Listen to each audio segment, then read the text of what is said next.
Memperkatakan firman Allah. Judul renungan pagi ini 2 Korintus 4 ayat 13. Namun karena kami memiliki roh iman yang sama, seperti ada tertulis, aku percaya, sebab itu aku berkata-kata. Maka kami juga percaya, dan sebab itu kami juga berkata-kata. Jemaat yang terkasih, tidak cukup kita hanya mengetahui firman dalam hati kita. Kita harus memperkatakannya. Saat itulah kuasa yang sebelumnya tersembunyi menjadi nyata. Saat Tuhan Yesus dicobai di padang gurun, Dia tidak hanya merenungkan firman, Dia memperkatakannya dengan nyaring. Kita dapat menghafal ratusan ayat Alkitab, tapi jika kita tidak belajar mengatakan ada tertulis dan melepaskan firman itu, tidak ada kuasa yang dilepaskan. Kuasa Tuhan ada di situ, tapi tidak aktif dalam dirimu. Namun saat engkau mengatakan, maka seakan-akan Tuhan yang berbicara.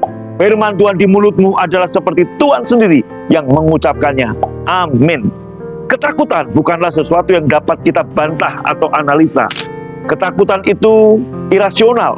Ada ketakutan-ketakutan di hidup kita, dan kita dapat berargumen, ayolah, seberapa besar kemungkinan ini benar-benar terjadi, atau konyol sekali kalau saya takut akan hal ini. Tapi kalau kita perhatikan, ketakutan itu tetap ada. Kita ada dalam peperangan setiap hari, dan satu-satunya cara kita mengalahkan ketakutan adalah dengan memperkatakan firman Tuhan.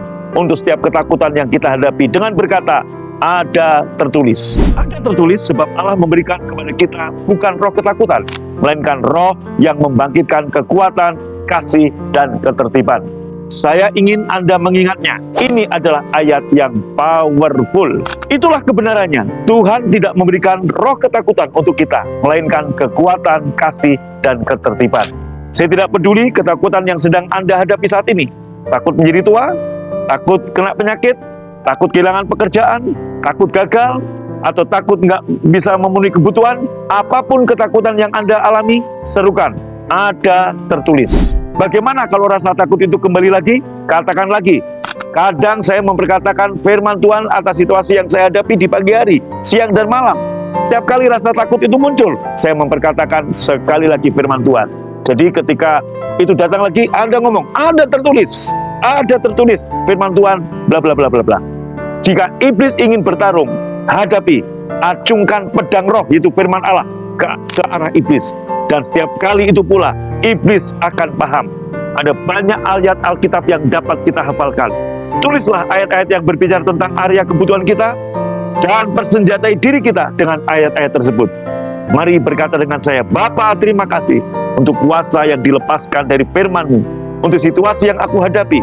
Terima kasih Engkau memberikan kepadaku roh kekuatan, kasih, dan ketertiban. Ajar aku untuk mengenal lebih dalam lagi firman-Mu dan janji-Mu, dan dapat memperkatakan dengan lantang melawan serangan musuh. Renungkan ini, saat Anda memperkatakan firman Tuhan, Anda melepaskan kuasa Tuhan atas situasi yang Anda hadapi. Amin. Tuhan Yesus memberkati saudara. Shalom.